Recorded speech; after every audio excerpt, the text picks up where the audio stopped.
یہ اسلامی جمہوریہ پاکستان ہے، اور کیا آج جو یہ بات کرتا ہے کہ اور میں نے تو اور میرا قرآن آپ کا قرآن کہتا ہے کہ رسول کریم صلی اللہ علیہ وآلہ وسلم پیغمبر، قرآن کہتا ہے کہ ان کی سیرت، ان کی زندگی آپ کے لیے ایک بہترین نمونہ ہے، اور یہ کہہ رہا ہے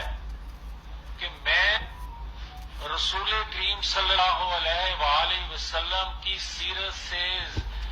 تعلیمات سے آپ کو آزاد کراؤں گا۔ اب اسی طرح دیکھیں کہ پوری قوم، اجماع امت، سب کا یہ کہنا ہے کہ 1,24,000 پیغمبر دنیا میں تشریف لائے۔ یہ کہتا ہے 1,40,000۔ یہ کہتا ہے کہ حضرت عیسیٰ علیہ السلام کا تو ذکر نہیں ہے کہیں، جبکہ ہمارا قرآن پاک کہتا ہے کہ حضرت عیسیٰ علیہ السلام نے کہا کہ میرے بعد جو پیغمبر آئیں گے ان کا نام احمد ہوگا۔ اور آپ یہ دیکھیں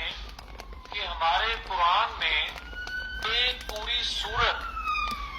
مریم، وہ حضرت عیسیٰ علیہ السلام کے حوالے سے ہے۔